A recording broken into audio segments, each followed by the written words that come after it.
নমস্কার, mixed fusion সোমার পাকশালায় আপনাদের সবাইকে স্বাগত। আজকে আমি আবারও একটি পিঠের রেসিপি নিয়ে হাজির হয়েছি আপনাদের সামনে। আজকে আমি ভাজা পিঠে বা পোয়া পিঠে এই রেসিপিটি বানাবো। শীতকাল, এখন পিঠে খাওয়ার মজাটাই কিন্তু আলাদা। এই রেসিপিটি যদিও সারা বছরই খাওয়া যায়, কিন্তু শীতকালে পিঠে খাওয়ার মজাই কিন্তু আলাদা।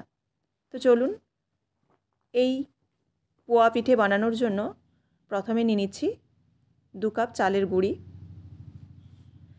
আর নেব 1 কাপ সুজি,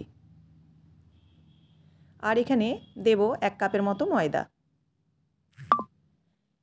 এরপর এর মধ্যে দেব পরিমাণ মতো লবণ, আর দিচ্ছি এখানে চিনি।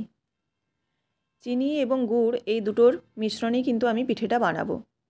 আপনারা চাইলে শুধু চিনিও দিতে পারেন, আবার শুধু গুড়েরও পিঠেটা বানাতে পারেন। তো এখানে চিনি দিলাম, আর এখানে দিয়ে দিচ্ছি গুড়। মিষ্টিটা আপনারা আপনাদের পরিমাণ মতো দেবেন। আর দিয়ে দিচ্ছি এখানে দুধ 2 কাপের মতো। এবার দিয়ে দিচ্ছি জল। জলটা পরিমাণ মতো দেব। এখানে যে পরিমাণ জল লাগবে আমি ঠিক ততটাই এখানে জল ব্যবহার করব, সেজন্য কম করে একটু একটু করে জল দিচ্ছি। কারণ এখানে ব্যাটারটা যদি খুব পাতলা হয়ে যায় তাহলে কিন্তু এই পিঠে ফুলবে না। তো দেখুন, এরকম কম কম করে জল দিয়ে ব্যাটারটা আমি রেডি করে নেব। এখানে সুজি আছে, সেজন্য আমি একটু পাতলা করে এখানে ব্যাটারটা বানাচ্ছি। আর আধা ঘন্টা যখন রেস্টে রেখে দেবো তখন কিন্তু সুজিটা একটু জলটা টেনে নেবে, আর তখন কিন্তু ব্যাটারটা মোটা হয়ে যাবে। ভালোভাবে মিশিয়ে নিলাম।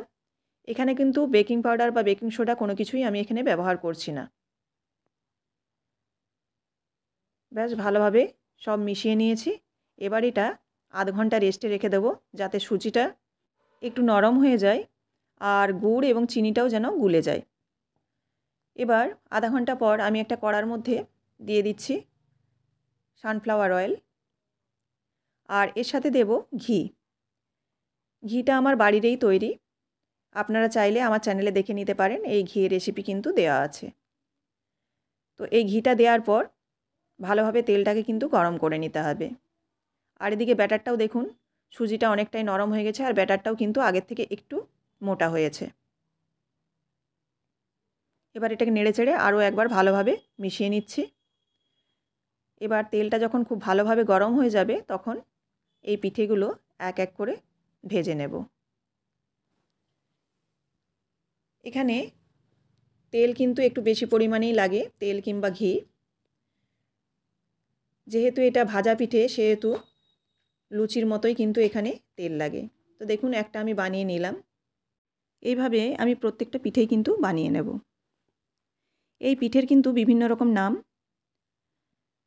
কেউ বলে পোয়া পিঠে, কেউ বলে গুড়ের পিঠে, কেউ বা বলে আবার ভাজা পিঠে, আবার কেউ বা বলে তেলের পিঠে। এই পিঠেটি আপনারা কী নামে চেনেন অবশ্যই আমাকে কমেন্ট করে জানাবেন। আমার এখানে এটা গুড়ের পিঠে বলা হয়, সেজন্য আমরা গুড় পিঠেই বলি। তো আপনাদের ওখানে কি বলা হয় সেটা অবশ্যই আপনারা কমেন্ট করে জানাবেন।